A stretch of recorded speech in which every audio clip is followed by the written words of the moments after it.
Chapter 104. Wrap Things Up. Summary. The duos make their way back to each other. It's time to wrap this little shindig up. But how? A small voice asked. Mina followed the sound to a cage containing a single alien.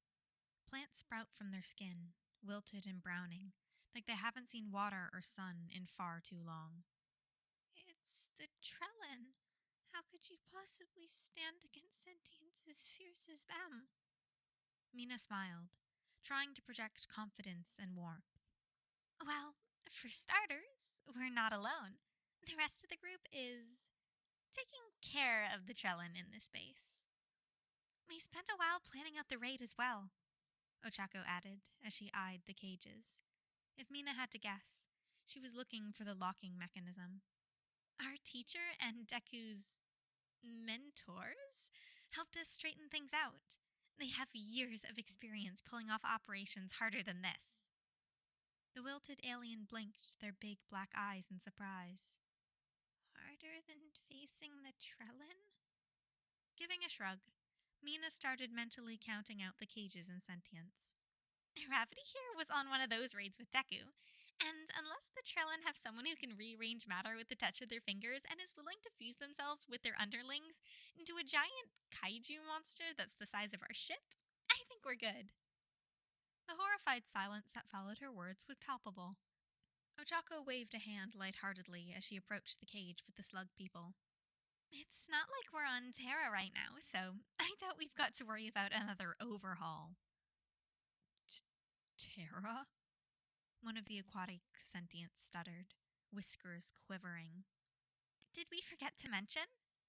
Ochako asked with a smile, just a hint of teeth peeking through as she touched her hands against the cage.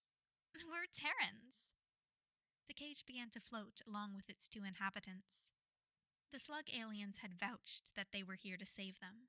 Now, it seemed, they just needed to convince them that they were capable of saving. The Trellin didn't heed the age-old warning of fuck around and find out, Mina said cheerfully, as she approached the cage now settled on the ground with a skip, acid pooling in her hands. So now, the universe has to deal with us. This is taking too long, Katsuki growled. He let another explosion blossom in his palm, the wild blast eliciting a squeak of air to escape the closest alien. Rough bark pressed against his hands as he pulled himself to a higher trunk and in the same fluid motion, kicked off. While the pack of aliens had been sticking to the large, almost road-like trunks, he'd been soaring through the smaller, twisted paths that let him corral them where they needed to go. They're going as fast as they can, Deku reminded him, though the frown was clear in his voice. The nerd didn't like this any more than he did. With Ochako and Mina occupied with the people they found, Denki and Mei couldn't meet up with them as planned to help sweep the building. That just meant he and Deku needed to speed up their arrival. If only these fuckers would go faster! Katsuki's eyes narrowed on the scene before him. No, they're not. They're going as fast as the slowest member of their little pack can. There's no way that Braids over there can go as fast as Lion Gramps.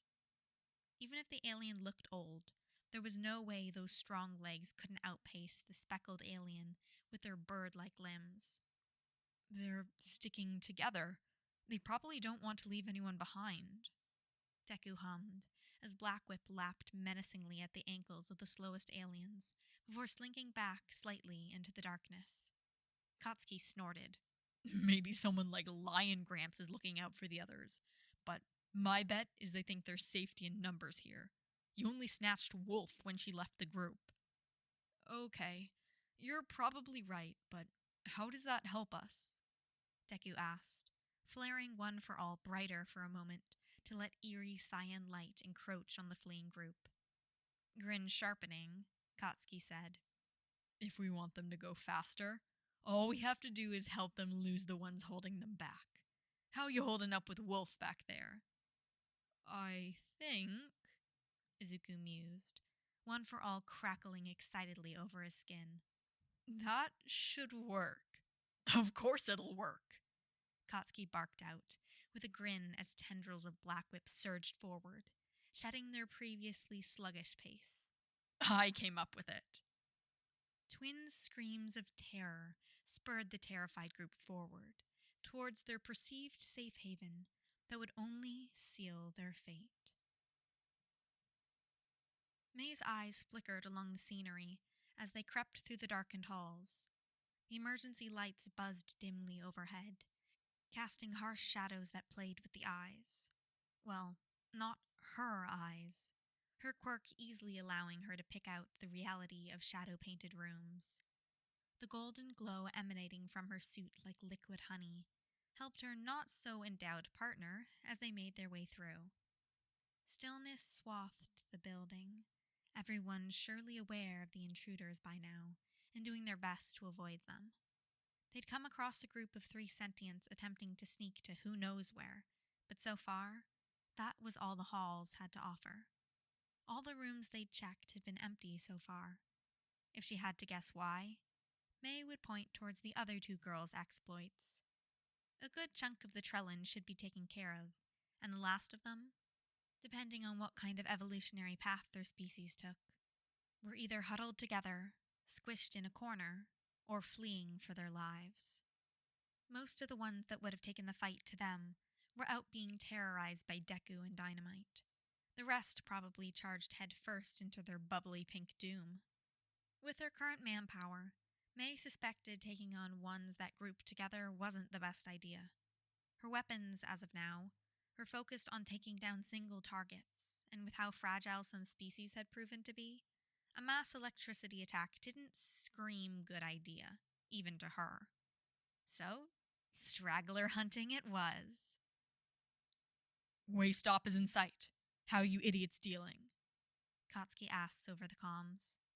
He centers himself as he runs across a particularly thin branch to keep above the group.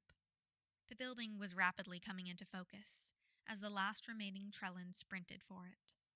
Thinning the herd had done wonders for their speed, and really upped the terror, as no one in the group knew who would be taken next. That extra speed had just exhausted the aliens faster than before, some looking close to total collapse as their journey came to an end. Denki's voice was relaxed when it buzzed to life. Think we picked off all the stragglers hiding in weird spots and all that. The ones stashed in closets practically did our job for us. All we had to do was jam the door closed and mark it. No taser naps required. There should only be one big group left. Maybe 20 people? Mei added. Room has 2 exits, and blueprints say it's the mess hall. Chargebolt and I are watching the main entrance, but the kitchen door is too far for us to monitor. Just give us a minute to find room to stash our villains in, and we'll be ready to bust some heads, Katsuki replied. When the tangles of trunks and branches gave way to empty ground, he saw Deku let float take him further into the air. Well, this has been a nice hunt. We have some business to attend to, if you don't mind, the nerd said with an acrid smile.